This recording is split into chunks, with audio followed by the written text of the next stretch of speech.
वीतराग विज्ञानता, शिव स्वरूप शिविकार, नमो त्रियोग समाहिर के विलक्षण प्रतिभा के धनी पंडित कविवर दौलत राम जी, जिनके द्वारा रचित है छह ढाला अर्थात लघु समय सार, जिसका अध्ययन करने से जीव कर्म रूपी व कषाय रूपी शत्रु से अपने को बचा सकता है। ऐसे ही कल्याणकारी छह ढाला ग्रंथ पर बृहद व्याख्यान श्रवण कीजिए गणाचार्य श्री 108 विराग सागर जी महाराज की सुशिष्य गणनियानिक श्री 105 विशा श्री माता जी के मुखारबिंद से ज्ञान अहिंसा का जय घोष गुरु माँ विशा श्री दर्पण यूट्यूब चैनल पर।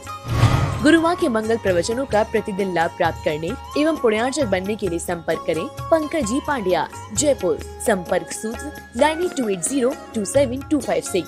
प्रशांत जैन, जयपुर 9829153936। राशि जमा करने हेतु बैंक विवरण।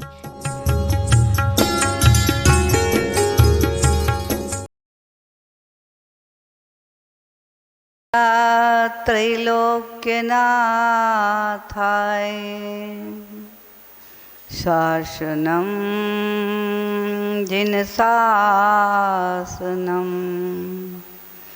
शासनं जिन शासनं रमो अरिहन्ताणं रमो सिद्धाणं रमो आयर्याणं रमो वज्रायाणं रमो लोये सवसाहुणं। जय बोलिए अनंतानंद सिद्ध परमेष्ठी भगवान की, देवई देव के झराट से आदिनाथ भगवान की, चंदा प्रभु भगवान की, शांतिनाथ भगवान की, पार्शनाथ भगवान की, शासन नायक महावीर भगवान की, परम पूज गणाचार्य गुरुवर श्री 108 विराग सागर जी महाराज की, परम पूज श्रवणाचार्य श्री 108 विशुद्ध सागर जी महाराज की, 3 कम 9 करोड़ मुनि महाराजों की, अहिंसामयी विश्व धर्म की, उत्तम सत्य धर्म की,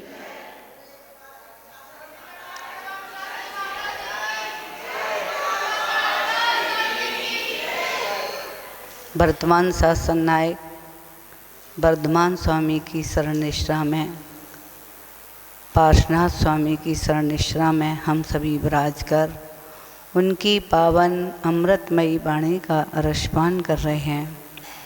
जिन वाणी जगत कल्याणी है, जन जन को आनंद और मंगल देने वाली है, ऐसी माँ को जो श्रद्धा भक्ति आस्था के साथ अपनी कर्णांजलि से पान करके और अपने हृदय आसन पर विराजमान करता है। माँ जिन वाणी उसे 3 लोक के शिखर पर विराजमान करती है। पर्युषण पर्व का आज 5वां दिन है। 4 दिनों से हम केवल कसायों की चर्चा चल रही थी और कसायों के हटाने से आत्मा के गुणों का प्रकटीकरण हुआ, प्रकट हुए वे गुण। क्योंकि जब तक एक भी कसाय रहती, तो आज मालूम है उत्तम सत्य धर्म का दिन है, सत्य का वहाँ अवतरण होता ही नहीं है। कोई भी कसाय बनी रहे, सत्य का अवतरण होता ही नहीं है कसायों के बीच में।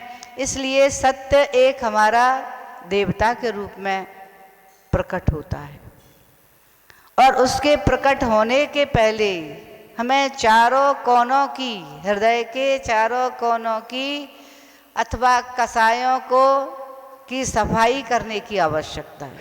जब तक कसायों की कणकाएं हमारे अंदर रहेंगी तब तक सत्य प्रकट नहीं हो सकता। सत्य देव स्वरूप है, सत्य सत्य है। सत्य को मध्य दीपक भी कहा गया है। जैसे कोई आदि दीपक होता है कोई मध्य दीपक होता है और कोई अंत दीपक होता है। सम्यक दर्शन ज्ञान चारित्राणि मोक्ष मार्ग, इसमें आदि दीपक है और वह सम्यक दर्शन के साथ, ज्ञान के साथ और चारित्र के साथ, सभी के साथ रहता है। ठीक वैसे ही जो सत्य है वो चार जो लक्षण प्राप्ति है, उत्तम, क्षमा, मार्दव, आर्दव, शौच, सबके साथ सत्य रहता है। और इसके आगे भी संयम, तप, त्याग, आकिंचन और ब्रह्मचर्य, उन सबके साथ भी सत्य रहता है। इसलिए सत्य को मध्य दीपक कहा है। ऐसा सत्य, ध्यान रखना, इस सत्य के बारे में तो कहा ही नहीं जा सकता। प्रवचन तो बहुत दूर की बात है, एक शब्द भी नहीं बोला जा सकता। सत्य तो सत्य है, सत्य अनुभव का है, सत्य आत्मा का है, सत्य आत्मलीन होने का है।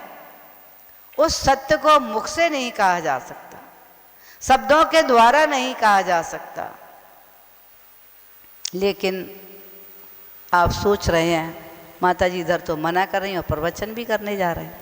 हम सत्य के प्रवचन केवल शब्दों से सत्य के बारे में एक व्यवहार में बता सकते हैं, वो भी लौकिक व्यवहार के माध्यम से। उस सत्य को नहीं बता सकते।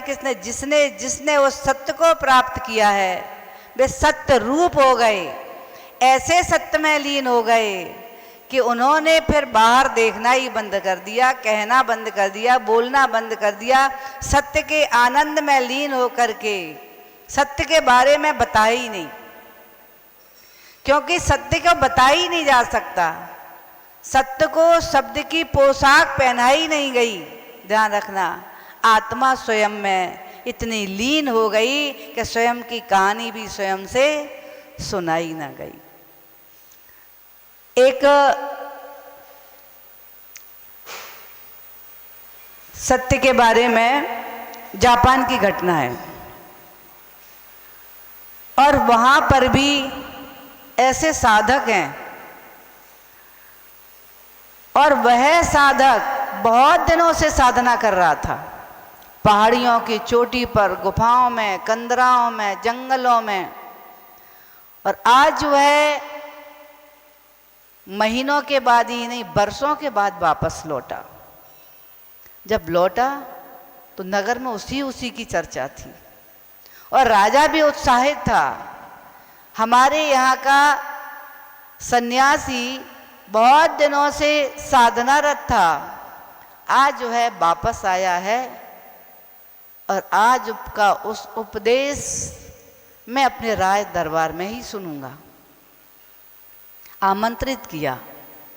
राज दरबार में बहुत सारे और भी लोगों को, विद्वानों को भी आमंत्रित किया और राजा स्वयं भी, उसको भी रस आता था किसमें, तत्वों की चर्चा में, धर्म की चर्चा में। अब जहाँ जो धर्म होता है ना, उसी की चर्चा की बात है। तो वह जब उसने उसको बुलाया, उस सन्यासी को, राज दरबार में पहुंचा और जाकर के अपने आसन पर बैठ गया। राजा ने आग्रह किया कि आपने इतने दिनों की साधना में जो सत्य को पाया है मैं उसको सुनना चाहता हूं। वो बैठा था और राज दरबार में चारों ओर देख रहा था। देखते देखते उसकी दृष्टि आकाश में पहुंच गई और देखते ही देखते उसकी दोनों आंखें बंद हो गई। बैठा हुआ था, सब इंतजार कर रहे थे, अब कुछ बोलता है, अब कुछ बोलता है। ना आंखें खोली और ना ही बोला। और उठने से पहले एक हाथ उसने टेबल पर बहुत जोर से मारा और मार करके शांत बैठ गया। थोड़ी देर में उठ करके जाने लगा। अब सब आश्चर्यचकित, ये क्या हुआ, इसने तो कुछ बोला ही नहीं, कुछ कहा ही नहीं। राजा स्वयं अपने आसन को छोड़ करके उसके पास आके बोले, मैंने आपको सत्य पूछने के बारे में बुलाया था, जो आपने वर्षों की साधना में प्राप्त किया है, उस सत्य को मैं आपसे सुनना चाहता हूँ। वह मुस्कुराने लगा और बोला, राजन ये अनुभव की चीज है, उस सत्य को मैं भी नहीं कह सकता आपसे। और कह करके वो आगे बढ़ गया। शायद यही सत्य है। जितना भी दिख रहा है, जितना भी हम सुन रहे हैं, उसमें सत्य नहीं है, ध्यान रखना। वो सत्य नहीं है। आंखों से दिखने वाला भी सत्य नहीं है, कानों से सुनने वाला भी सत्य नहीं है, और सत्य को मुख से बोला भी नहीं जाता। अभी आलोक भाई ने मुझको कहा, माता जी प्रवचन करें सत्य के ऊपर, सत्य के ऊपर प्रवचन। और हम तो एक आर्यका हैं, सत्य के ऊपर तो प्रवचन कोई कर ही नहीं सकता। जितना भी बताया है तीर्थंकर भगवंतों ने, अरहंत भगवंतों ने, जिनकी जिनवाणी खिरी है, वे भी मुख से नहीं बोले। तीर्थंकर की वाणी खिरी है, उन्होंने मुख से नहीं बताया बोल करके। क्योंकि मैंने अभी कह दिया ना कि सत्य को शब्द की पोशाक नहीं पहनाई गई, शब्द रूप कहा ही नहीं जा सकता सत्य को। सत्य का तो केवल अनुभव किया जा सकता है, आचरण में उतारा जा सकता है। और जिसने सत्य का अनुभव किया, आचरण में उतारा, वे सत्य रूप हो गए। वही सत्य शिव है, वही सत्य सुंदर है, बस वही सत्य। जिसने सत्य को पाया, वे सत्यम शिवम सुंदरम को प्राप्त होकर के 3 लोक के शिखर पर विराजमान हो गए। इसलिए उस सत्य को तो हम भी नहीं कह सकते, केवल व्यवहार की चर्चाएं करेंगे। क्योंकि सत्य को जब हम प्राप्त नहीं कर सकते, हम कह नहीं सकते, तो उसके बारे में हम क्या कहें। अब वो सत्य की पाने की जो बाहर की भूमिकाएं हैं, उनकी चर्चाएं करेंगे। सत्य तो वास्तविक में हम जब आंखें खोलती हैं, तब से प्रकृति की ओर जब देखते हैं, तो प्रकृति संदेश दे रही है सत्य का। सूर्य उदय होता है और उदय होते ही तेजी पर जाता है, प्रकाश तेज होता जाता है और फिर ढलान पर आ जाता है, और संध्या होते होते वह सूर्य अस्त हो जाता है। ये सत्य है। अपने बारे में विचार कर, यही तो हमारा जीवन है। सूर्य की तरह जन्म हुआ, धीरे धीरे प्रकाश बढ़ा और नवयुवता प्राप्त होकर के वहीं से ढलना प्रारंभ हो गया। और फिर देख लेना, वृद्धावस्था में वृद्धों की ओर देख लेना, वे हर उनकी क्रियाएं सत्य को दर्शा रही। उनकी आंखों को देखना, वे सत्य को दर्शा रही हैं। उनके कानों को देखना, वे सत्य को दर्शा रहे हैं। उनके मुख को बोलना, वे सत्य को दर्शा रहे हैं। और लाठी लेकर चलने वालों को देखना, वे भी सत्य को दर्शा रहे हैं कि वास्तविक में इस जीवन का सत्य यही है। कभी हम वृक्ष के पत्तों की ओर देखते हैं, तो कभी वृक्ष की ओर देखते हैं। कभी हवा हरा भरा देखा था, आज सूखा नजर आ रहे हैं। जिसके पास ना पत्ते हैं, ना फूल हैं, ना फल है, और ना कोई भी पक्षी वहां बसेरा करने आता है। बस यही सत्य है हमारे जीवन का। एक दिन वह वृक्ष हरा भरा था, फूल फल थे, बालक भी उसके नीचे आ रहे थे, युवा भी आ रहे थे, प्रौढ़ भी आ रहे थे, वृद्ध भी आ रहे थे। लेकिन आज न कोई पक्षी आता है, न कोई बालक आता है। समझ लेना, ये जीवन का सत्य यही है। बहुत सारे वैराग्य के कारण सूखे वृक्षों को देख करके वैराग्य हुआ। हमारे बहुत सारे महापुरुषों को वैराग्य के कारण पके हुए पत्तों को गिरने से वैराग्य हो गया। किसी को उल्का पात देख करके वैराग्य हुआ, किसी को धनुष देख करके, इंद्रधनुष देख करके वैराग्य हो गया। क्योंकि ये सारे दृश्य जो है ना, ये ही सत्य को दर्शा रहे हैं कि वास्तविक में सत्य यही है। हम भले ही पहचाने या ना पहचाने, जन्म से हर पल हर पल सत्य के साथ, भले ही हमें प्राप्त नहीं हुआ लेकिन सत्य ही घट रहा है।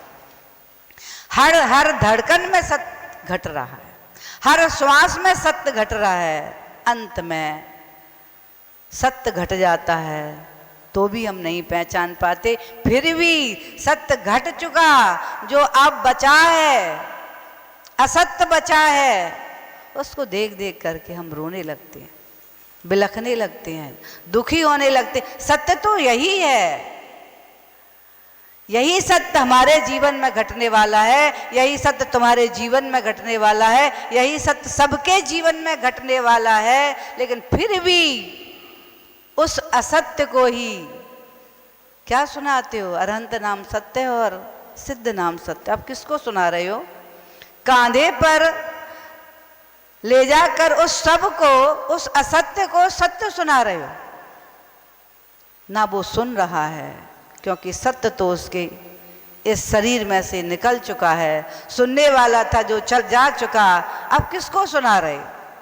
यदि खुद सुन रहे हो तो समय पहचान लेना कि यही सत्य है। ये अरहंत का नाम और सिद्ध का नाम हमें बचपन से लेना है, क्योंकि कब जीवन में सत्य घट जाए भरोसा नहीं। इसलिए उस सत्य को पाने का पुरुषार्थ हमें बचपन से ही करना है। ऐसे हमारे बहुत सारे महापुरुषों ने सत्य को प्राप्त किया। आदिनाथ स्वामी ने मृत्यु में सत्य को प्राप्त कर लिया, तो नेमिनाथ स्वामी ने पशुओं की करुण कंदर पुकार में सत्य को प्राप्त कर लिया। पार्श्वनाथ स्वामी को भी 10 भव सत्य को प्राप्त करने में लगे। भगवान महावीर ने के जीव ने सिंह की पर्याय में सत्य को पहचाना, पार्श्वनाथ के जीव ने हाथी की पर्याय में सत्य को पहचाना, चंदा प्रभु भगवान ने बालों में सत्य को पहचाना, मल्लीनाथ स्वामी ने विमान, देवों के विमानों को देख करके सत्य पहचान लिया। और जैसे ही उन्होंने देवों के विमान देखे, सत्य की ओर कदम बढ़ा दिए और 6 दिन के अंदर मल्लीनाथ स्वामी ने 6 दिन के अंदर केवल ज्ञान यानी सत्य को प्राप्त कर लिया। सत्य को जैसे ही जाना, जाति स्मरण हो गया, देखते ही दृश्य को विमानों के। ऐसे ही बहुत सारे महापुरुषों ने तो बादलों को देख करके सत्य पहचाना। आपने कभी देखे बादल को देखा कभी? क्या कभी मंदिर का चित्र बन जाता है, तो कभी सुंदर भवन का चित्र बनता है, कभी वाहन का चित्र बनता है, कभी वृक्ष का चित्र बनता है, कभी महापुरुषों के चित्र नजर आते हैं। तरह तरह के चित्र बनते हैं और बिगड़ जाते हैं। बस यही तो सत्य है। ऐसे सत्य को देख देख करके हमारे अनेक महापुरुषों ने सत्य को पाने के लिए अपने कदमों को बढ़ा दिया। अपने बारे में विचार करो, कितने दिन देखते देखते हो गए। कभी देखी तो आकाश की ओर, कभी सूखे वृक्षों को देखा, हरे वृक्षों को देखा, वृद्ध लोगों को देखा, उनकी एक एक शरीर का अंग सत्य को दर्शा रहा है कि तुम्हारे जीवन में भी ये सत्य घटने वाला है। शायद सबके समझ में आ गया होगा कि हम प्रतिदिन सत्य को देख रहे हैं लेकिन देख नहीं पाते। यही कारण है, अगर सत्य को देख लिया होता ना। आदिनाथ स्वामी ने एक बार जीवन में पहली बार ही मृत्यु को देखा था, वह भी अप्सरा की मृत्यु को देखा था। ना परिवार था, ना परिजन था, ना मित्र थे, कोई भी नहीं थे। कोई अप्सरा थी देवलोक की, उसको देखा था। ऐसा नहीं था कि परिवार के किसी को मरण देखा हो। लेकिन अपने बारे में विचार करो, मुझे तो सत्य रोज रोज दिखता है। अभी तो सत्य का तांडव नृत्य चला कोरोना के काल में, आपने भी देखा होगा, सुना होगा, कभी टीवियों के माध्यम से, कभी मोबाइल के माध्यम से, और सुना तो बहुत होगा। इस सत्य को देख करके भी अपने बारे में विचार करो, मैं कितना मजबूत हूं। अभी भी असत्य में जीने का प्रयास कर रहा हूं। एक मृत्यु को देखकर तीर्थंकर को वैराग्य हो गया, और मुझे लगता है वे तीर्थंकर तद्भव मोक्षगामी थे। वज्रवसप नारायण का संगनन उनके पास था, उनको तो अवधि ज्ञान था बस जन्म से ही, उनको तो मालूम भी था मुझे तो सत्य प्राप्त होना ही है, लेकिन फिर भी अभी तो 1 लाख पूर्व शेष बचा था, बहुत समय था 1 लाख पूर्व। तुम्हारा कितना समय बचा है किसी को मालूम है क्या? कल का सूर्य मिलेगा कि नहीं मिलेगा? नहीं मालूम। प्रातः के सूर्य के उदय के पहले ही का अंतिम श्वास का विसर्जन हो जाए, ये भी नहीं मालूम। होता है कि नहीं ऐसा? सोते सोते, खाते खाते, चलते चलते, बैठे बैठे, चर्चा करते करते, भगवान की आराधना करते करते, और अंतिम श्वास का विसर्जन हो जाता। भगवान की एक घटना तो भगवान के वेदी पर बैठे बैठे कलश कर रहे थे, हाथ में कलशे थे, मुख में जिनवाणी के शब्द थे, और कलश करते करते ही भगवान के चरणों में ही अंतिम श्वास का विसर्जन हो गया। इसलिए मैं कह रही हूँ, क्या पता कौन से क्षण, कौन सी घड़ी में मेरे जीवन में वह समय आ जाए, मेरी अंतिम श्वास का विसर्जन हो जाए। इसलिए नहीं मालूम ना किसी को, इसीलिए इस सत्य को जानो। मुझे नहीं मालूम, तीर्थंकर को तो मालूम था कि मेरे पास अभी 1 लाख पूर्व का समय है, और अभी भोगने दो, तब कर लेंगे साधना। लेकिन विचार करो अपने बारे में, तुम्हें यही नहीं मालूम मेरे पास 10 घंटे हैं कि 10 मिनट हैं कि 10 दिन हैं कि 10 वर्ष हैं, कुछ पता है? लेकिन फिर भी उस सत्य को सत्य नहीं मान, नकारने का प्रयास करते हो, सत्य को नकारने के प्रयास कर रहे हो कि नहीं कर रहे? अपने में परिवर्तन लाने का सत्य में संदेश दे रहा है, हर पल हर क्षण संदेश दे रहा है। शरीर थक रहा है, पैर थक रहे हैं, आंखें थक रही हैं, कान थक रहे हैं, बाल पक रहे हैं, लेकिन फिर भी हम अपने आप को धोखा देते रहते हैं।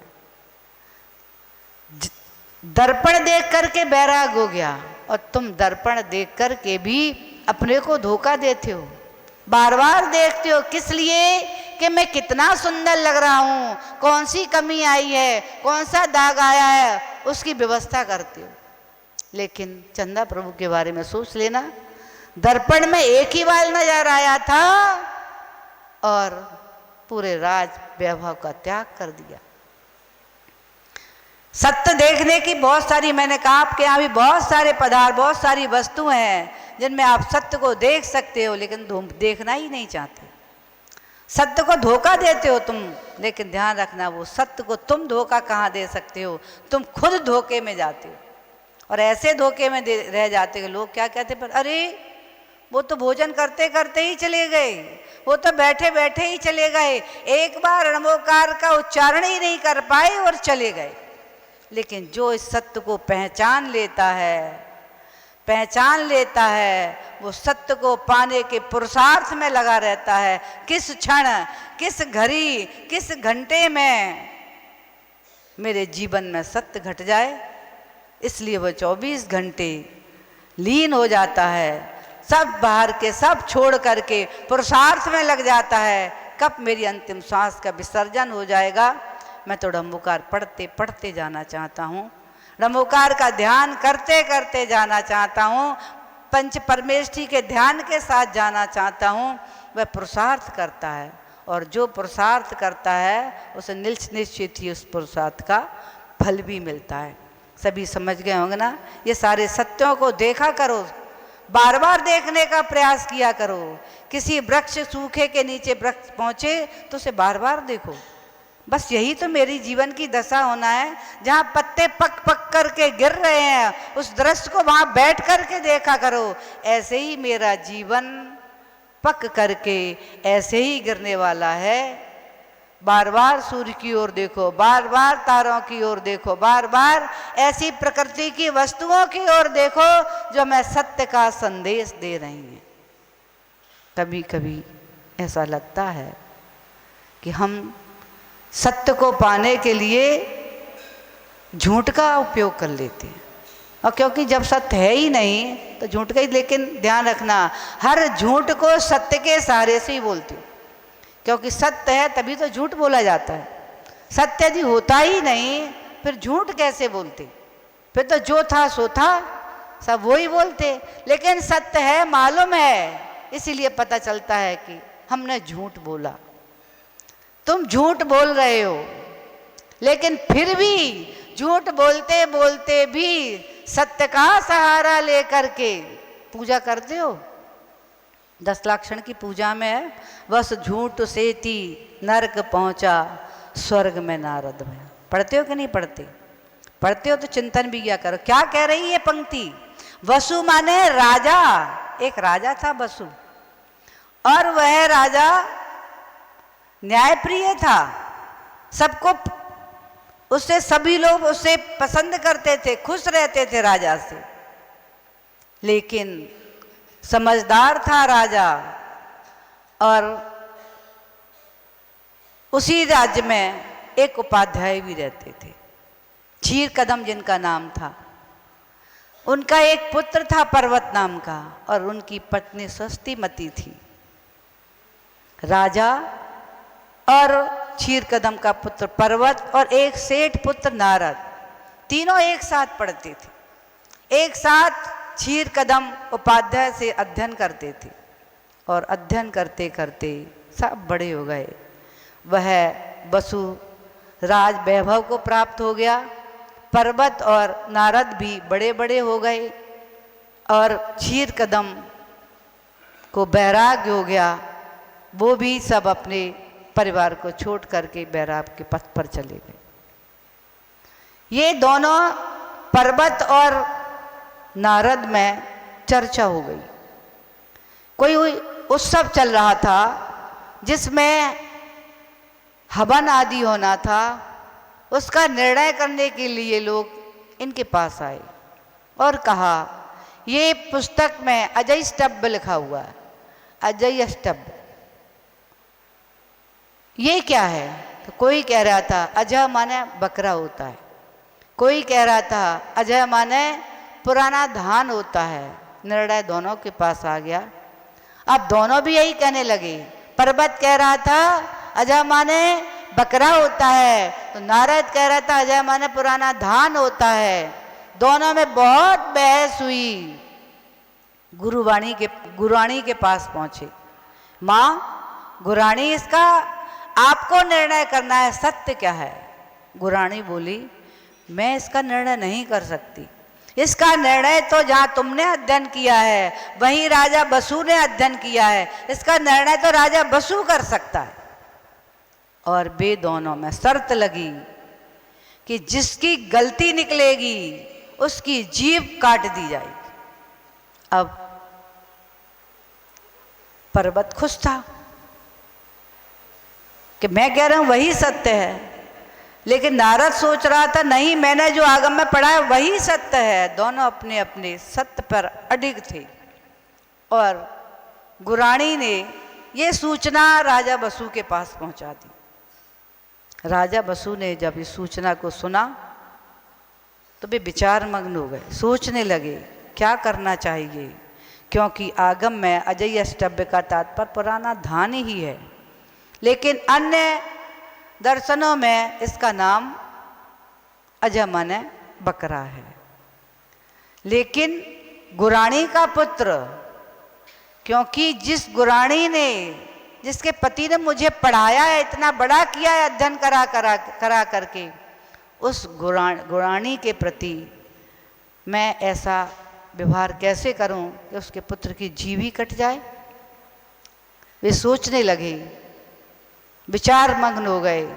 लेकिन जैसे ही उनके पास ये निर्णय पहुंचा, देखते रहे, सोचते रहे, और गुरुरानी के चेहरे को देखा उधर। उन्होंने फिर पर्वत को देख रहे थे, फिर पर्वत की माँ को देख रहे थे, फिर पर्वत को देख रहे थे। ध्यान आ गया, क्षीर कदम भी चला गया है, पुत्र और माता दो ही हैं। राग उत्पन्न हो गया, ये मेरी गुरु माता थी, ये मेरी गुरु माँ है। ऐसा सोच करके राजा बसु ने कह दिया अजय स्तंभम का तात्पर्य बकरा ही होता है। जैसे ही उन्होंने कहा बकरा ही होता है, सिंहासन, स्फटिक मणि के सिंहासन पर बैठे थे, कंपायमान होने लगा और कंपायमान होते होते जमीन में धस गया और ऐसा गया जमीन में कि राजा वसु सीधे नरक में चले गए। वसु झूठ सेती नरक पहुंचा, स्वर्ग में नारद गए। लेकिन नारद जो था, जो कह रहा था पुराना धान होता है, उसकी कोई सुन नहीं रहा था। यह सत्य बोल रहा था, पुराना धान ही होता है, अहिंसात्मक बोल रहा था, वह नारद स्वर्ग को प्राप्त हो गया। क्या शायद सबकी समझ में आगे होगा। चाहे राग के वशीभूत झूठ बोलना पड़े, चाहे प्रेम के वशीभूत झूठ बोलना पड़े, लेकिन झूठ का फल तो पाप ही है। पाप है कि नहीं झूठ? हिंसा, झूठ, चोरी, कुशील, परिग्रह क्या है? पाप है। तो झूठ क्या है? पाप है। लेकिन उस पाप को व्यक्ति राग के कारण, दोष के कारण, स्वार्थ के कारण, है ना, इसके कारण, लोभ के कारण भयभीत होकर के भी वह सत्य को नहीं बोल पाता। कारण क्या हुआ था? रागी तो लोभी तो आ गया था। लोभी कभी झूठ नहीं, सत्य नहीं बोल सकता, ध्यान रखना, कितना भी प्रयास करे, लेकिन लोभी सत्य को नहीं भूल सकता।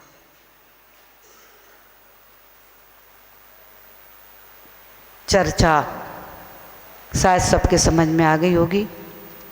लोभी की चर्चा है, वह है धन का लोभी।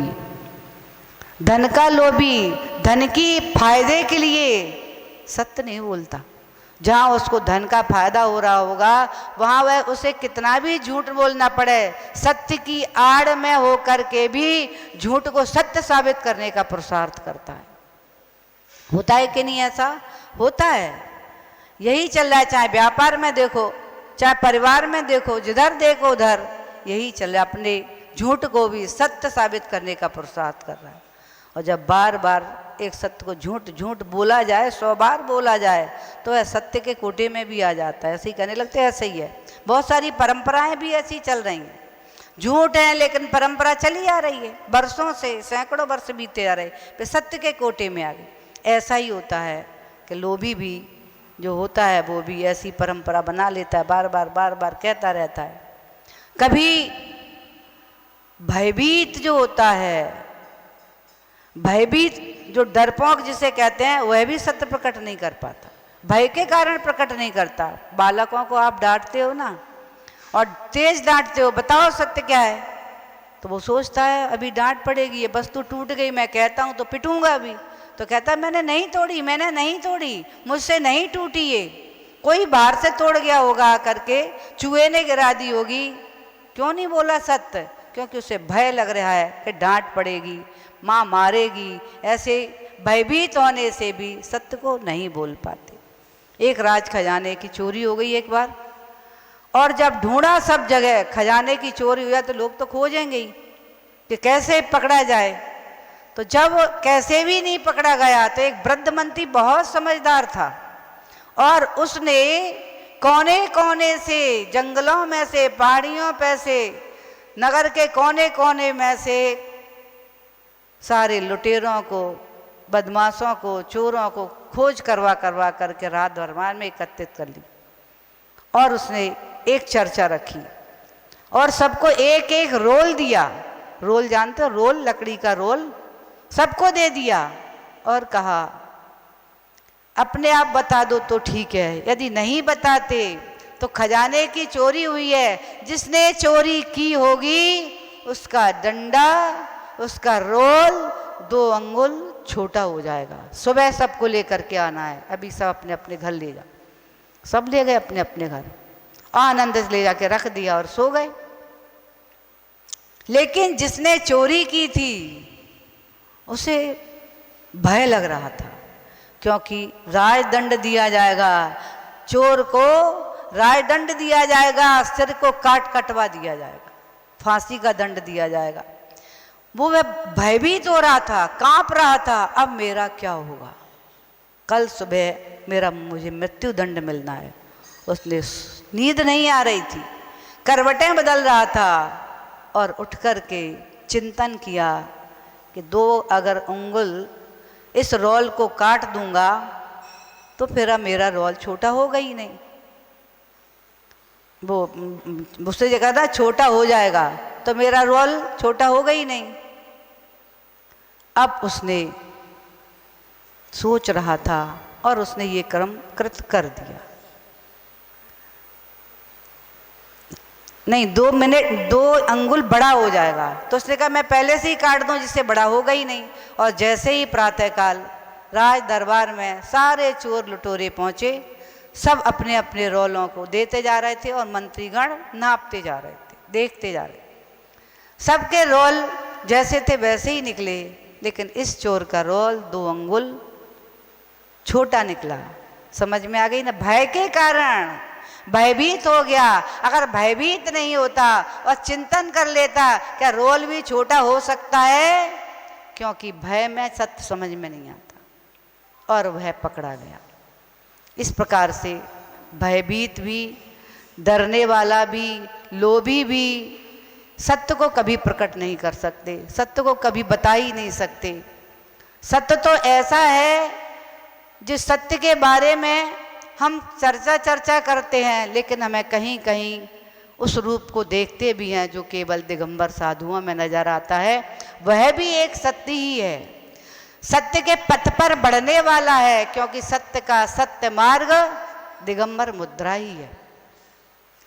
और उस दिगंबर मुद्रा को धारण करके जो अपने सत्य के पथ पर बढ़ता है, स्टार्ट यानी शुरुआत वहीं से होती है।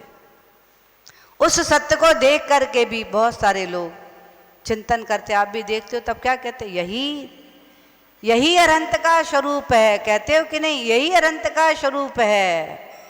इसी रूप से अनंत ने उस स्वरूप को प्राप्त किया है और उस स्वरूप को ही ध्यान करके इस रूप की भी पूजा करते कि नहीं? मुनि महाराज की, साधु परमेष्ठी, उपाध्याय परमेष्ठी, आचार परमेष्ठी, ये 3 परमेष्ठी हमें अरहंत के बारे में बताते हैं कि अरहंत भगवान ऐसे हैं। हमको बाहर दिख नहीं रहे, मुद्रा तो हम बिंब के माध्यम से देख रहे हैं, लेकिन ये चलते फिरते धरती के देवता भी हमें अरहंत रूपी मुद्रा की सत्यता को दर्शाते हैं। एक नगर में राजा चित्र के और ऐसे कार्यों के बहुत प्रेमी थे। दरबार में रोज कभी कविताएं सुना करते थे, कभी रूपों को देख करके लोग रूप बनाते हैं, तरह तरह के बहरूपिया जिसे बोलते हैं, ऐसे रूपों को देखने के बहुत शौकीन थे। किसी किसी को बुलाते ही रहते थे, मुझे आज इसका रूप देखना है, आज इसका रूप देखना है, और देख करके बहुत प्रसन्न होते थे और उसे पुरस्कारित करते थे। और वहाँ का प्रसिद्ध आगरा जिले का एक व्यक्ति था, जैन व्यक्ति था, जो सुंदर जैसा रूप होना चाहिए वैसा ही रूप बना करके और राजा के साथ दर्शाता था। राजा उसे बुलाया करते थे और उसे बहुत सारा इनाम दिया करते थे। ये दृश्य देख देख करके मंत्री लोग परेशान थे कि राजा तो खजाना ही लुटाए दे रहा है इसके लिए। तो एक दिन मंत्रियों ने ईर्ष्यावश राजा से कहा कि राजा, इस बार इसको सिंह बनने की आज्ञा दो आप। राजा सोचने लगा, सिंह बनने की? शेर तो बहुत खतरनाक होता है और इस राज दरबार में शेर बनकर के वो आएगा, क्योंकि उसका कहना था कि मैं जिस रूप को बनाता हूँ मैं उसी रूप हो जाता हूँ। राजा भी ये देखता था, वो जिस रूप को बना करके आता था उसी रूप हो जाया करता था। लेकिन फिर भी बार बार मंत्रियों ने कहा, तो राजा ने आज उसे आज्ञा दी कि तुम्हें सिंह का रूप बना करके आना। वह बोला हाथ जोड़ करके, राजा ठीक है, आपने आज्ञा दी है, मैं सिंह का रूप बना करके तो आ जाऊंगा, लेकिन आपको मालूम है जिस रूप को बना करके आता हूँ मैं उसी रूप हो जाता हूँ, फिर मुझे कुछ और नहीं दिखता, इसलिए मुझे एक खून माफ कर दो। क्या पता मैं उस रूप में किसको मैं मार दूँ। मेरे द्वारा किसकी हत्या हो जाए मैं नहीं कह सकता। राजा ने कहा ठीक है, तेरे को एक खून माफ है। और राजा ने वही दरबार में जहाँ राजा विराजमान था, साइड में मंत्री विराजमान थे, प्रयाजन भी विराजमान थे, और एक कुर्सी से उसने एक बकरी को बांध दिया और वहीं बगल में उसका राजकुमार भी विराजमान था। देखा सामने से वह बहरूपिया का रूप रख करके सिंह के रूप में आ रहा था, दहाड़ता हुआ आ रहा था, उछलता हुआ आ रहा था। सब देख करके आश्चर्यचकित हो गए, अरे ये तो वास्तविक में सिंह ही लग रहा है। दहाड़ में भी शेर की आवाज थी, चाल ढाल में भी शेर की आवाज थी। आगे बढ़ता जा रहा था, बढ़ते जा रहा था, छलांग मार करके और आगे बढ़कर राजकुमार पर पंजे मारे और फाड़ दिया। इस दृश्य को सभी देख रहे थे, राजा भी देख रहा था, लेकिन राजा शांत रहा। क्या कहता, क्योंकि पहले ही कह दिया था एक खून माफ करने के लिए। राजा की दृष्टि झुक गई। सारे जितने लोग थे वहाँ सभा में, सबके आंखों से आंसू बहने लगे। और स्वयं वो है जो बहरूपिया का रूप रख करके आया था, उसकी दृष्टि भी नीची हो गई। ये क्या हो गया, ये क्या हो गया मुझसे। दोनों हाथ जोड़ लिए, राजा को बार बार प्रार्थना कर रहा था, मैंने मना किया था राजा, आप मुझे ये रूप नहीं बनवाओ, मैंने पहले ही कह दिया था मैं उस रूप हो जाता हूँ। राजा ने क्षमा कर दिया, तेरी कोई गलती नहीं है, मेरी ही गलती है, मैंने ही ये गलती किया, उसका भुगतान मैं ही भोगूंगा। इसके बाद में चला गया वो, सारे लोग चले गए, सन्नाटा छा गया। कई दिनों तक राजा दुखी रहे, आंखों से आंसू बहते रहे, क्योंकि इकलौता पुत्र था। सोचते रहे मंत्रियों के कहने से ये मैंने गलती की है, लेकिन अब पछताए होत का जब चिड़िया चुन गई के। कई दिन हो गए, महीने बीत गए। पुनः मंत्रियों ने कहा राजा एक बार उस ब्रह्म गुलाल को फिर से बुलाना चाहिए, बहुत समय बीत गया। आपकी जो हार्दिक इच्छा रहती है, केवल उसके रूप को देख कर के आप प्रसन्न होते हैं, मैंने आपको बहुत दिनों से प्रसन्न मुद्रा में नहीं देखा, इसलिए मेरी इच्छा है पुनः उसको बुलाया जाए। पुनः उसको बुलाया गया और उससे फिर रूप बनाने के लिए कहा, लेकिन वह बहुत दुखी था। राजा मेरे से बहुत गलती हुई है, अब मैं रूप नहीं बनाऊंगा। राजा ने उसे आशीर्वाद दिया, आज्ञा दी, नहीं तो मैं रूप तो बनाना ही है। वो रूप बना के फिर आया, फिर उसको पुरस्कार मिला। अब की बार से मंत्रियों ने फिर राजा से कहा, राजा अब की बार से इसको आज्ञा दो कि मुनि मुद्रा का रूप बना करके आए। राजा ने कहा, ब्रह्मगुलाल तुमको अब मुनि का स्वरूप दिखाना है। वह खड़ा रह गया, चारों ओर देखने लगा, मुनि का रूप। लेकिन राजा ने कहा है तो मैं दिखाऊंगा ही। राजा इस रूप को बनाने के लिए मुझे 8 दिन का समय चाहिए। राजा ने आशीर्वाद दे दिया, ठीक 8 दिन बाद तुझे मुनि मुद्रा में आना। उसने जाकर के 8 दिन रात दिन केवल मुनि के स्वरूप के बारे में ही अध्ययन किया और वही चर्या करने लगा। सारे वैसे ही कार्य चलने लगा, उठना बैठना चलना देखना, सारे कार्य वैसे ही वैसे करने लगा और वस्त्रों का त्याग करके ध्यान साधना करने लगा, अध्ययन करने लगा। और जाने के पहले जैसे ही 8 दिन हो रहे थे, उसने उस दिन केश लौंच भी कर लिया।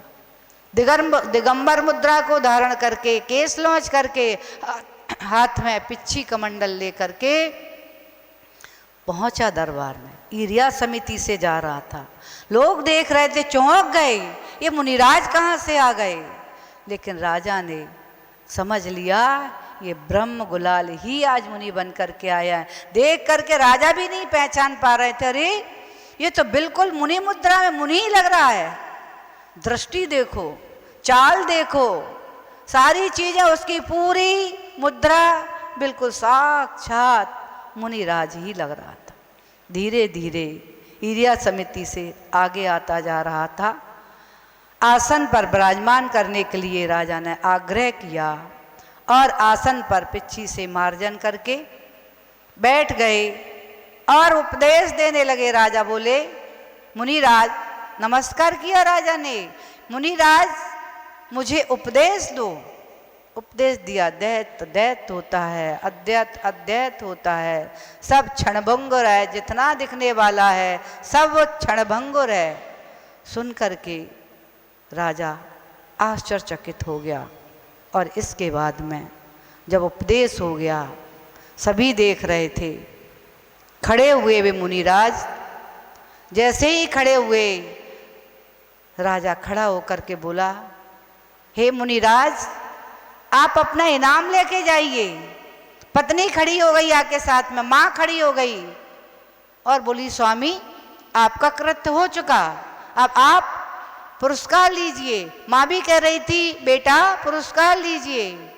वे बोले, किसकी किसकी माँ, किसकी पत्नी? मैं तो एक मुनि हूँ। मुनि के ना कोई माँ होती है, मुनि की माँ तो जिनवाणी माँ होती है, मुनि के पिता माँ तो जिनवाणी माँ होती है, कोई पत्नी नहीं होती। मैं मुनि हूँ, मैं आपका पुत्र नहीं, मैं आपका पति नहीं। और उठाया पिच्छी कमंडल और जंगल की ओर चले। ये सत्य रूप है, समझ में आ गया। इसीलिए सत्य को जिसने पा लिया, सत्य रूप हो गए। वे ब्रह्म गुलाल भी अभी तक तो रूप बनाते थे, आज मुनि का रूप बना करके उन्होंने सत्य को पहचाना कि ये रूप अरहंत का है, जिसको धारण करके कोई दूसरा रूप नहीं धारण किया जाता है। और वे राज दरबार से जंगल की ओर चले गए। राजा भी इस दृश्य को देख करके आंखों से आंसू बहा रहे थे। पत्नी रुदन कर रही थी, मां रुदन कर रही थी और सभासद के आंखों में से आंसू बह रहे थे। शायद जीवन के सत्य को पाने का यही मार्ग है। और सत्य को जो धारण कर लेता है अपने जीवन में, ध्यान रखना, जिसने सत्य को पहचान लिया है, जिसने सत्य को धारण कर लिया है, वह अपने जीवन में कभी भी संकट आ भी सकते हैं, सब आ सकते हैं, लेकिन सत्य के साथ सारे संकटों का विमोचन हो जाता है। चाहे राम के जीवन में संकट आए हो, लेकिन राम ने अपने सत्य को नहीं छोड़ा। चाहे दशरथ के जीवन में सत्य आए हो, चाहे सीता जी के जीवन में सत्य की परीक्षाएं हुई कि नहीं हुई? राम ने भी सत्य को पाने के लिए कितने संकटों को सहा। दशरथ ने सत्य को प्रकट करने के लिए कितने संकटों को झेला, क्योंकि दशरथ ने कैकेयी को वरदान दिया था, सत्य था, वरदान दिया था और देना आवश्यक था। लेकिन जब राम का विवाह होकर के आया, राम को राजगद्दी का अनाउंस हो गया, सीता जी भी प्रसन्न थी, मुझे पटरानी बनना है। राम मन ही मन में प्रसन्न थे, लेकिन जो कैकेयी थी उसको चिंता हुई, मेरे पास वरदान है, कोई गलत नहीं कर रही, कोई पाप नहीं कर रही, और आज ऐसा मौका मिला है कि मैं आज अपने पति से अपने वरदानों को जो उधार थे ले सकती। और उसने कह दिया, रात को चर्चाएं चल रही थी कि आज मुहूर्त अच्छा नहीं है, वशिष्ठ के पास पहुंचे, उनका आज का मुहूर्त अच्छा नहीं है, कल राम को राजगद्दी होगी। लेकिन संध्या काल में ही कैकेयी ने दशरथ के पास पहुंच करके अपना वरदान मांग लिया। बोली, राजन मेरा वरदान आपके पास उधार है। दशरथ मुस्कुराने लगे, हाँ प्रिय, मांगो, तुम्हें क्या चाहिए? मैंने कहा था जो तुम मांगोगी वही मिलेगा, मुझे कुछ और नहीं चाहिए, केवल मेरे पुत्र को अयोध्या का राज चाहिए। सुन करके ही दशरथ कांपने लगे, चारों ओर देखने लगे, ये क्या हो गया। लेकिन होना क्या था, वरदान तो वरदान ही था। दशरथ मुख से ही कुछ नहीं बोल पाए, चिंतन में थे। राम के पास यह सूचना पहुंच गई। राम ने रात्रि में ही चिंतन किया कि मेरे रहते रहते भरत राजगद्दी पर नहीं बैठेगा और पिता का सत्य झूठा हो जाएगा। पिता के सत्य की रक्षा के लिए राम ने अयोध्या का राज्य छोड़ा, नगर ही छोड़ दिया। और दूसरे नगर में बसा लेते रह सकते थे, लेकिन नगर को छोड़ करके वे सीधे जंगल में चले गए कि मैं किसी भी नगर में रहूंगा, भरत राज नहीं कर सकता। पिता के सत्य को पलवाने के लिए राम ने सारे असवर को छोड़ दिया। और राम के साथ फिर सब आपको पता ही होगा, जानकी भी गई और लक्ष्मण भी गए। कैसे कैसे जंगलों में कष्टों को सहन किया, सीता जी का हरण हो गया। सीता जी के बारे में से कैसे से सीता जी ने कष्टों को सहा। जिस समय स्वयंवर में थी तब भी सीता टेंशन में थी, क्योंकि जनक ने आदेश कर दिया था कि सीता जी ने जिस धनुष को उठा करके बाएं हाथ से रख दिया, ऐसे धनुष पर जो प्रत्यंचा चढ़ाएगा वही मेरी पुत्री का वर बनेगा। स्वयंवर रच दिया, आदेश दे दिया, यदि कोई इस धनुष को की प्रत्यंचा को नहीं चढ़ाएगा तो मेरी बेटी सीता कुंवारी ही रह जाएगी, ब्रह्मचर्य व्रत का पालन करेगी, लेकिन मैं किसी के साथ में उसका पाणी ग्रह संस्कार नहीं सुनूंगा करूंगा। सीता ने भी सुन रखा था।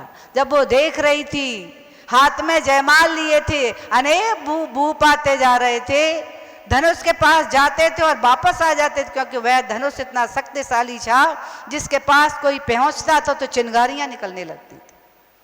किसी ने धनुष को छुआ ही नहीं। सीता भयभीत हो गई, विचार करने लगी अब क्या होगा, अब तो मुझे कुंवारा ही रहना पड़ेगा। काश इससे पहले मैं व्रत को धारण कर लेती तब भी ठीक था, लेकिन अब क्या होगा, क्योंकि मैं स्वयंवर में आ गई हूं और लोग क्या कहेंगे, विवाह नहीं हुआ सो व्रत को ले लिया। बहुत दुखी थी।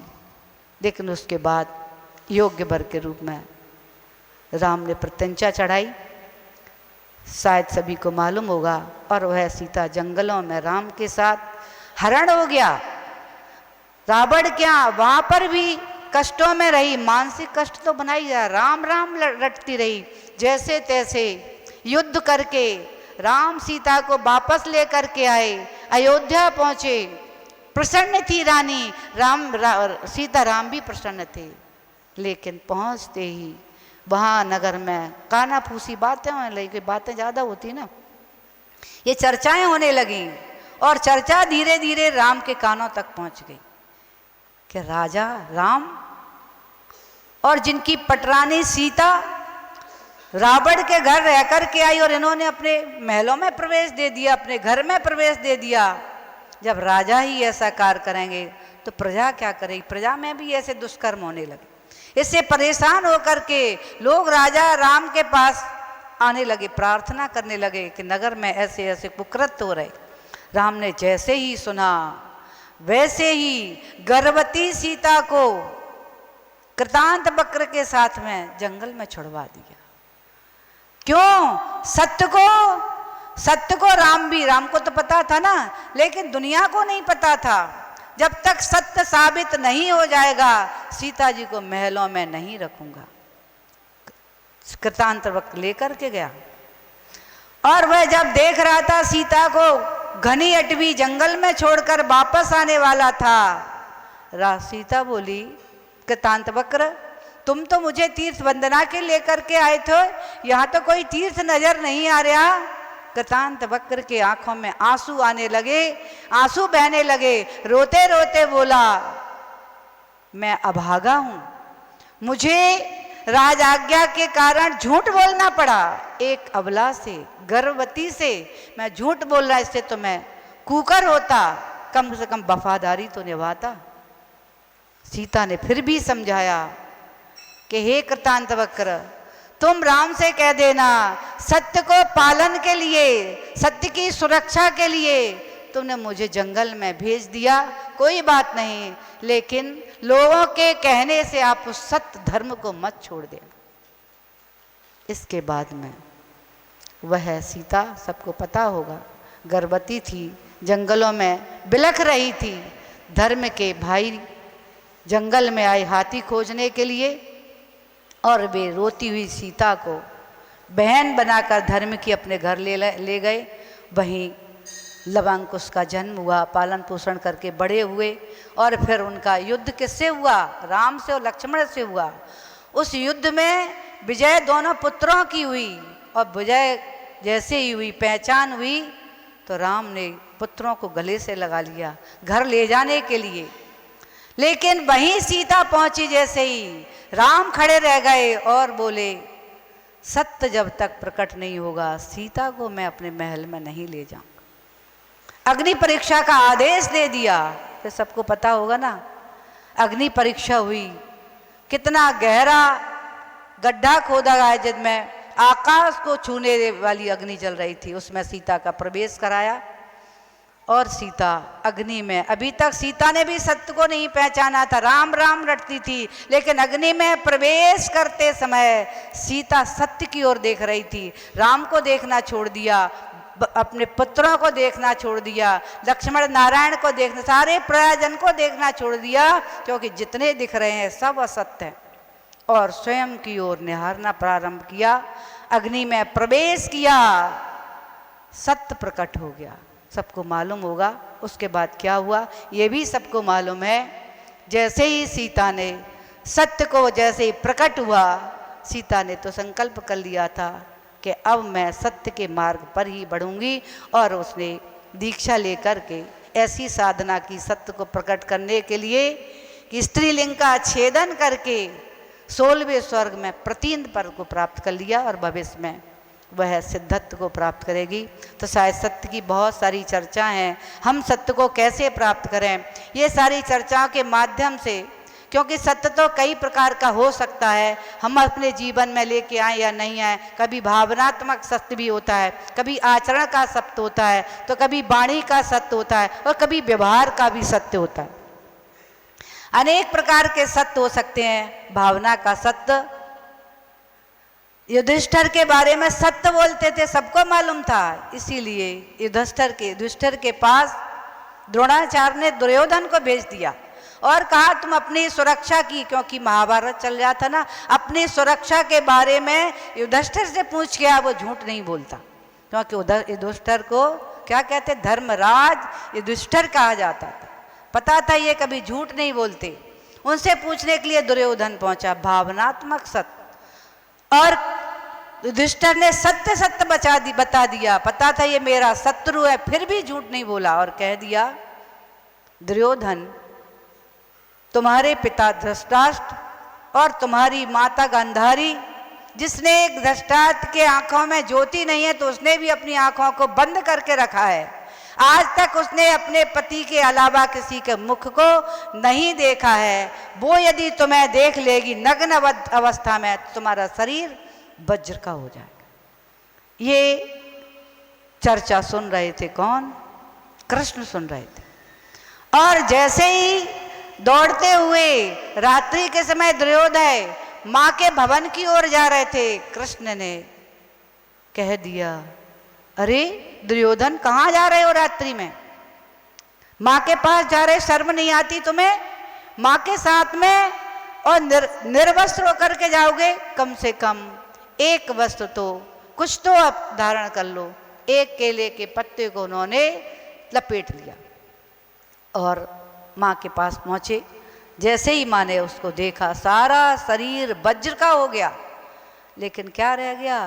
केले का पत्ता लपेटा था। जंघाएं माँ ने नहीं देख पाई, वे जंघाएं वज्र की नहीं हो पाई। जब युद्ध हुआ तो इशारे में कृष्ण ने इशारा कर दिया, बार बार जंघाओं पे हाथ लगा करके, और उसी युद्ध में दुर्योधन का मरण हो गया था। शायद सब समझ रहे होंगे, विश्वास था किस पर? युधिष्ठिर पर। सबको था, क्योंकि बचपन से ही युधिष्ठिर ने सत्यम वदम का पाठ पढ़ा था गुरु से, और आचरण में उतार करके पढ़ा था। उस दिन से युधिष्ठिर ने झूठ बोलने का त्याग कर दिया था। इस प्रकार से सत्यवादी युधिष्ठिर वे कहलाए।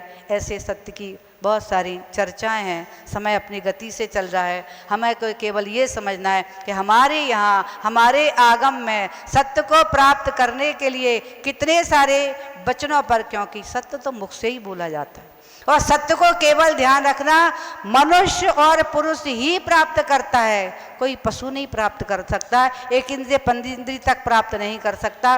सबको पता है कि सत्य को केवल प्राप्त किया है तो दिगंबर मुनियों ने प्राप्त किया है, और वो भी प्राप्त करने वाले केवल 3 कम 9 करोड़ ही हैं जो सत्य को प्राप्त हो सके हैं वर्तमान। इसलिए नमस्कार करते तो क्या कहते हैं अपन, 3 कम 9 करोड़ मुनि महाराजों की जय। अब 3 कम 9 करोड़ में पूरे 2.5 द्वीप में जितने भी निर्ग्रंथ हैं उनमें 3 कम 9 करोड़ सत्य को प्राप्त हो गए हैं। अब बाकी हम नहीं उस किसी के बारे में कह सकते, लेकिन गिनती में इससे ज़्यादा कितने भी होंगे, लेकिन आगम में तो 3 कम 9 करोड़ ही उस सत्य को प्रकट कर सकते हैं। ऐसे सत्य के बारे में जब हम देखते हैं कि ऐसे कठिनाइयों से अपने सत्य की रक्षा की है अनेक महापुरुषों ने, सतियों ने, तो ये व्यवहार के सत्य को भी प्राप्त करने के लिए हम चाहे कितने भी लें, चाहे हमारे आगम में सत्य के बारे में कहीं अणुव्रत की चर्चा आई है कि अणुव्रत धारण करके, सत्य अणुव्रत को धारण करके एक देश सत्य को बोलने का प्रोत्साहन कर। तो महाव्रत के माध्यम से, सत्य महाव्रत है कि सत्य महाव्रती सत्य को ही बोले। सत्य वचन गुप्ती, सत्य कहाँ से सत्य को की सुरक्षा की आचार्यों ने, भाषा समिति, हित मित प्रिय बोलो, अनर्गल मत बोलो। भाषा समिति के माध्यम से भाषा को कंट्रोल किया है कि बोलो तो सत्य बोलो, वरना मौन व्रत है ना, मौन व्रत। भाषा समिति, वचन गुप्ती, सत्य धर्म, सत्य वचन, ये सब हमारे आगम में सत्य को कंट्रोल करने के लिए कि कहीं हम झूठ नहीं बोलें, कैसे हम सत्य को ही बोलने का प्रयास करें। जब हम बाहर देखते हैं सबके टैक्स हैं, टैक्स लग रहा है कि नहीं, सबका टैक्स है, लेकिन वाणी पर गवर्नमेंट ने टैक्स नहीं लगाया, लेकिन भगवान महावीर ने वाणी पर भी कंट्रोल कर दिया है, कंट्रोल करके टैक्स लगा दिया है कि सत्य बोलो वरना मौन रहो, वचन गुप्ती से बोलो, अणुव्रत से देश अणुव्रत धारण करके सत्य अणुव्रत के साथ बोलो। श्रावक के लिए भी ध्यान रखना, श्रावक के लिए भी उन्होंने मार्ग दे दिया है कि सत्य अणुव्रत को धारण करो, साधु के लिए सत्य महाव्रत को धारण करो, भाषा समिति के साथ बोलो। भाषा समिति का तात्पर्य है गलत शब्द नहीं बोलो, निंदनीय शब्द मत बोलो, साबद्ध वो के शब्द नहीं बोलो। तभी साधु कभी ये नहीं कहते कि लाइट बंद कर दो, कि अग्नि जला दो, कि पानी गर्म कर दो, कभी कोई ऐसा साधु नहीं कहते। उनका ये सब ऐसे बोलने का त्याग, गलत शब्दों का त्याग। कभी कठोर कर्कश शब्द नहीं बोलते, अप्रिय शब्द नहीं बोलते, अगर बोलते हैं तो कैसा बोलते, हित मित और प्रिय। हित का हो दोनों के, मित का हो और प्रिय हो, ऐसा शब्द बोलते हैं, वरना मौन साधना करते हैं, भाषा समिति से बोलते हैं, वचन गुप्ती को धारण करते हैं। इस प्रकार से बहुत सारे ऐसे मार्ग बताएं कैसे भी झूठ का सहारा ना लें, झूठ हम नहीं बोलें। ऐसा हमारे आगम के माध्यम से, बहुत सारी ऐसे शास्त्रों के माध्यम से आप पढ़ करके जान सकते हो कि हमें भी कैसे कैसे सत्य को प्राप्त करना है। इसीलिए अणुव्रत आपके लिए कि आप कम से कम बोलो तो सत्य बोलो, एक देश सत्य तो बोलो ही, जितना दाल में नमक की आवश्यकता है उतना तो ध्यान रखो, क्योंकि व्यवहार वगैरह में सामाजिक में, परिवार में, व्यापार आदि में झूठ बोलना पड़ता है, बहुत सारे कार्यों में झूठ हो जाते हैं, लेकिन फिर भी अणुव्रत लेकर के उतना पालन करके कम से कम थोड़े से सत्य की सुरक्षा तो कर ही लेता है। बहुत सारे ध्यान रखना, बहुत सारे नियम नहीं ले सकते। तो आज सत्य महा उत्तम सत्य का पर्व है, और ऐसे ही उत्तम सत्य के पर्व के दिन जंगलों में मुनिराज रहते थे, और जंगलों से आहार करने के लिए नगरों में आया करते थे, और जो चर्चा धर्म होती थी वो उनको जब छोड़ने जाते थे वहीं चर्चाएं हो जाया करती थी। जब छोड़ने के लिए आचर्या करा करके श्रावक जंगल में पहुंचे तो मुनिराज ने उनको उपदेश दिया, आज सत्य उत्तम सत्य धर्म का दिन है, आज सभी को नियम लेना है, अपनी शक्ति से जितना हो सके सत्य बोलने का पुरुषार्थ करेंगे, और अगर ज़्यादा नहीं हो सके तो फिर अणुव्रत, सत्य अणुव्रत को धारण करें। सभी सुन रहे थे जितने श्रावक, और सभी ने अपनी शक्ति के अनुसार ये नियम लिया। किसी ने लिया मैं दिन भर में, वर्ष में मैं हर महीने में एक एक दिन सत्य बोलूँगा, किसी ने कहा एक सप्ते में एक दिन सत्य, किसी ने कहा मैं एक दिन में एक बार झूठ बोलूँगा। ऐसे ऐसे सब ने अपनी अपनी शक्ति के अनुसार नहीं। उस जंगल में वहीं एक चोर भी रहता था। वह भी वहाँ देख कर भीड़ में क्या बट रहा है, क्या मिल रहा है, मुझे भी कुछ प्रसाद मिलेगा। जब पहुँचा तो सुन रहा था ये दिगंत मुनिराज, दिगंबर मुनिराज जैनों के मुनिराज हैं, इनके आशीर्वाद से बहुत फलते हैं, इनकी वाणी में जो निकलता है उसको ग्रहण करने से बहुत लाभ होता है। सुन रहा था, सुनते सुनते बोला गुरुदेव मुझे भी कोई नियम दे दो। वे बोले आज सत्य धर्म का दिन है, तू भी सत्य बोलने का नियम ले ले। बोले मैं नहीं ले सकता, क्योंकि मैं तो चोर हूँ, मैं चोरी का कार्य करता हूँ, मेरा यही धंधा है, मैं परिवार इसी से चलाता हूँ, मेरे पिता ने मुझे यही शिक्षा दी। अब मुनिराज भी सोच रहे थे, बोले ठीक है तू चोरी करता ही है तो 365 दिन में 64 दिन खूब चोरी करना है, एक दिन का नियम कम से कम ले ले कि मैं एक दिन तो सत्य बोलूँगा ही। और आज पर्व का दिन है, उत्तम सत्य का धर्म का दिन है, अभी प्रातः काल है, कम से कम आज का ही तू नियम ले ले। उसने कहा ठीक है आज का नियम लेता हूँ, और हाथ जोड़ लिया, डमोकार मंत्र पढ़ना सिखा दिया उन्होंने। सुन करके प्रसन्न होकर के घर जा रहा था और चिंतन चल रहा था, आज मेरे सत्य बोलने का नियम है, और चोरी करने भी जाना है मुझे, और सत्य भी बोलना है मुझे, आज तो मैं दिन में ही जाऊंगा चोरी करने। और उसने घर जाकर के स्नान किया, सुंदर वस्त्र भूषण पहने, और पहन करके माला भी पहनी, बाजूबंद भी पहने, कुर्ता पहना, सुंदर पजामा पहना, और माथे पर तिलक लगाया, और एक सुंदर सिर को ढकने वाली जो टोपी होती है वो भी पहनी, और निकला घर से। लोग देख रहे थे आज ये कहाँ जा रहा है, चारों तरफ देखता हुआ चलता जा रहा था कि आज मुझे चोरी कहाँ करना है। और पहुँच गया चलते चलते राजा महल के बाहर, चारों ओर देख रहा था, और उसने राजमहल में प्रवेश कर दिया।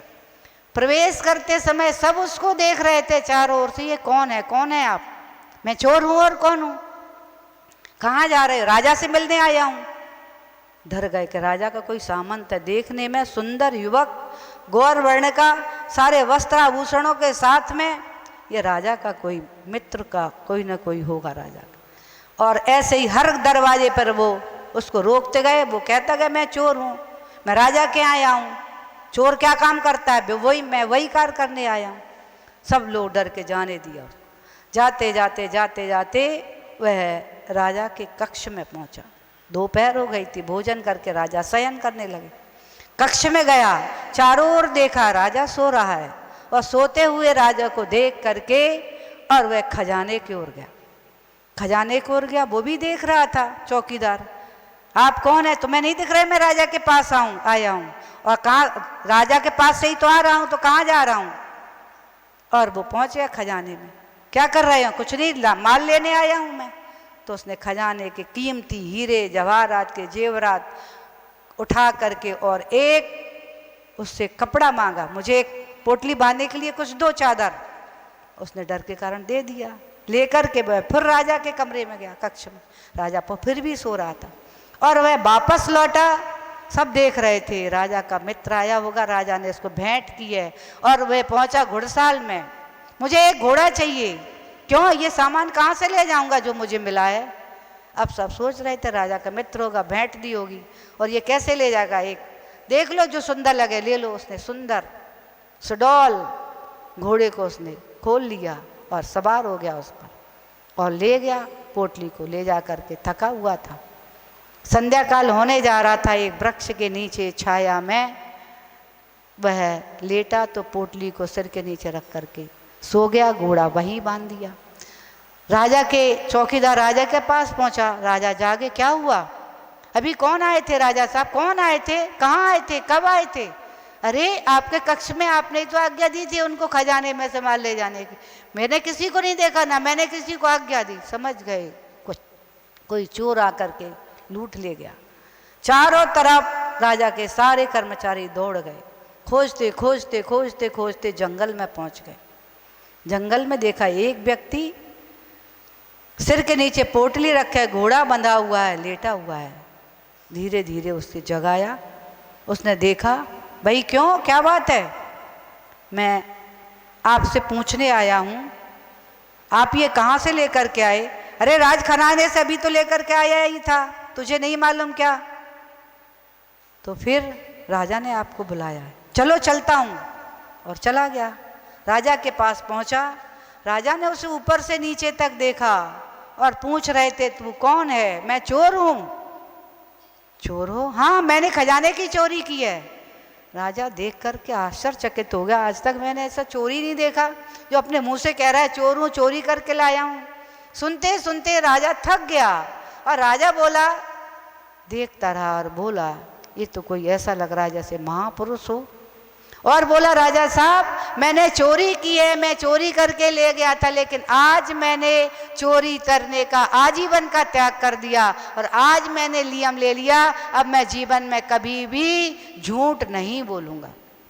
मैंने ये नियम निर्गंत मुनि से लिया था, आज परोक्ष में, पहले प्रत्यक्ष में लिया था, आज मैंने परोक्ष में ले लिया कि इतना सारा मुझे सोना आदि रत्न आदि मिल गए कि मेरा सारा जीवन आराम से बीतेगा, इसलिए मैं आज के बाद कभी चोरी नहीं करूँगा। और आज एक दिन का सत्य बोलने से मुझे इतना सारा वैभव प्राप्त हुआ, इसलिए मैं अब जीवन भर में कभी भी झूठ नहीं बोलूँगा। राजा सुन करके बड़ा प्रसन्न हुआ, गदगद हो गया और बोला, मैं तुझसे खुश हूँ और मैं तुझे अपना आधा राज्य देना चाहता हूँ और एक मेरी पुत्री सुकुमारी राजकुमारी है, सुंदरी, उसके साथ तेरा विवाह करना। ठहरो ठहरो ठहरो ठहरो, चोर वाला, ठहरो, मुझे नहीं चाहिए, ना मुझे आधा राज चाहिए और ना मुझे तुम्हारी राजकुमारी चाहिए। जब तक मैं अपने गुरु का आशीर्वाद नहीं लूँगा, उनकी आज्ञा नहीं लूँगा, तब तक ना मुझे राज चाहिए और ना मुझे राजकुमारी चाहिए। राजा देख रहा था कैसा अनोखा व्यक्ति है ये, मैंने आज तक ऐसा व्यक्ति ही नहीं देखा और बार बार मन में प्रसन्न हो रहा था, ये बहुत योग्य व्यक्ति है, राज दूंगा ये संचालन कुशल करेगा, पुत्री दूंगी मैं दूंगा तो बहुत खुश रखेगा। लेकिन वो कह करके चला गया, मैं तो अपने गुरु से आशीर्वाद और आज्ञा लेकर के आऊँगा तभी ये कार्य करूँगा। पहुँचा गुरुदेव के चरणों में, बोला, गुरुदेव आपने मुझे ऐसा आशीर्वाद दिया कि मुझे आधा राज मिल रहा है और पुत्री भी दे रहा है वो अपनी, लेकिन आधा राज लेकर के मैं पागल तो नहीं हूँ, वो तो राजा है, उसके पास सैन्य बल है, सब हथियार है, सब कुछ है, मेरे पास तो कुछ नहीं है। वो चढ़ाई कर देगा, सब मुझसे छुड़ा लेगा, मुझे ऐसा राज नहीं चाहिए। अगर आशीर्वाद ही आपने दिया है तो पूरे राज का आशीर्वाद दो, आधे राज का क्यों दिया? मुझे तो पूरे राज का आशीर्वाद चाहिए। मुनिराज मुस्कुराने लगे और मुस्कुराते मुस्कुराते बोले, जो ड्रेस तूने पहन रखी है ना, इस वेश में पूरा राज नहीं मिल सकता। मेरी जो वेशभूषा है, इस मुद्रा को धारण करेगा तो तुझे पूरा राज मिलेगा। ठीक है, मुझे पूरा ही राज चाहिए। मुनिराज बोले, पूरा ही क्या, तुझे तो 3 लोक का राज मिलेगा अगर इस मुद्रा में तू आ जाएगा। उसने तुरंत वस्त्राभूषण फेंक दिए, दिगंबर मुद्रा को धारण कर लिया, पंचमुष्टि केशलोंस कर लिए और गुरुदेव ने संस्कार कर दिए। ध्यानस्थ हो गया, ध्यान करने लगा, साधना करते करते 4 घातीय कर्मों का क्षय कर दिया और शेष 4 घातीय कर्मों का नियम से अघातीय का क्षय होगा। शायद सभी समझ गए होंगे कि एक दिन के सत्य के नियम से 3 लोक का राज्य प्राप्त हो गया। अब चिंतन करो कि एक दिन का सत्य भी हमारे जीवन को सत्य की प्राप्ति करा सकता है। अपने जीवन में अपनी शक्ति के अनुसार सत्य को अवश्य ही धारण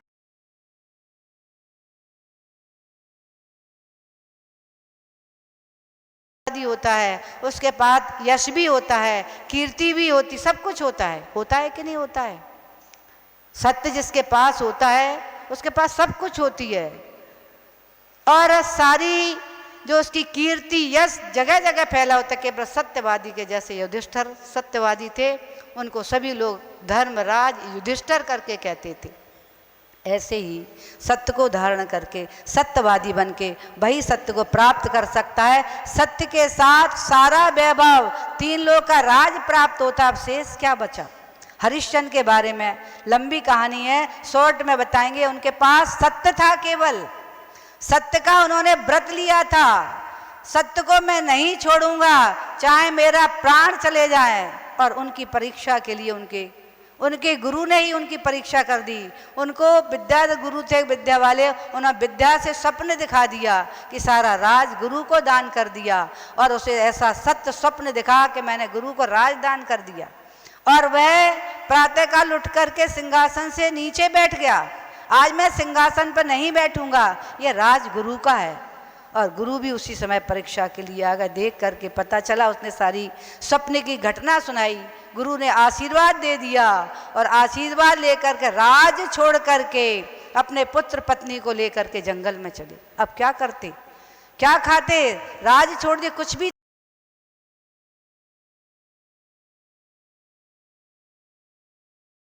पत्नी एक बागवान के यहाँ पहुंची, माली का काम करने लगी। ये चांडाल के यहाँ पहुंच करके अंत्येष्टि जहाँ होती है वहां पर कर का काम कर लेने लगी। वहां जब उसके पुत्र को फूल चुनते चुनते सर्प ने डंस मार दिया, पुत्र का मरण हो गया। वह पुत्रों को लेकर अंत्येष्टि के लिए शमशान पर पहुंची। वहां राजा हरिश्चंद्र अपने सत्य के साथ अडिग खड़ा हुआ था। देख करके उसने रास्ता रोक दिया। यहाँ अंत्येष्टि नहीं हो सकती जब तक कर नहीं दोगी। आंखों से आंसू बहने लगे, मेरे पास कुछ नहीं है, मैं क्या दूं? लेकिन फिर भी उसने पुत्र को जमीन पर रखा, साड़ी का पल्ला लेकर के फाड़ना जैसे ही प्रारंभ किया, वैसे ही उसकी रक्षा देवों ने की पुष्प वृष्टि प्रारंभ हो गई। और वहीं गुरु आकर के पुनः प्रकट हो गए। गुरु ने सत्य देख करके ऐसा हरिश्चंद्र सत्यवादी उसको पुनः राज वापस दिया। उसकी घोर घोर प्रशंसा की, राज तिलक करके सिंहासन पर बिठाला। और जिस विद्या से पुत्र का मरण हुआ था उस विद्या से ही उन्होंने उस पुत्र को जीवित किया। पूरा राज, पूरा वैभव हरिश्चंद्र को पुनः प्राप्त हो गया। मेरा कहने का तात्पर्य है, सत्य जिसके पास है उसके पास सब कुछ है, जिसके पास सत्य नहीं है उसके पास कुछ भी नहीं है। इसलिए अपने जीवन में सब कुछ पाने के लिए, प्रशंसा पाने के लिए, ऐश्वर्य पाने के लिए, यश प्राप्त करने के लिए, कीर्ति के लिए, लक्ष्मी के लिए, यदि आप सब प्राप्त करना चाहते हो तो एक सत्य धर्म को अपने जीवन में, व्यवहार का जो सत्य है, इस सत्य को अपने आचरण में उतार लोगे निश्चित ही तुम्हें इस सत्य के साथ वह सत्य प्राप्त होगा जो वास्तविक में जो सत्य है, जो सत्य को प्राप्त करके फिर कभी झूठ में आ ही नहीं सकते। ऐसे सत्य की भूमिका यहीं से प्रारंभ होती है। अपने जीवन में जितना हो सके उतने सत्य को, आज सत्य धर्म का दिन है, आज ये संकल्प करेंगे कि कम से कम आज मैं झूठ नहीं बोलूँगा और सत्य पर चलने का पुरुषार्थ करूँगा। साधारण मैं किसी आवश्यक, जैसे घर गृहस्थी के बोलना पड़ता है, व्यापार के कारण बोलना पड़ता है, लेकिन फिर भी सोच विचार करके मैं बोलूँगा। यदि आज आपके आचरण में ऐसा छोटे रूप में सत्य आना प्रारंभ हो जाएगा तो एक दिन आप महासत्य को प्राप्त करेंगे। ऐसी भावना के साथ जय बोलिए उत्तम सत्य धर्म।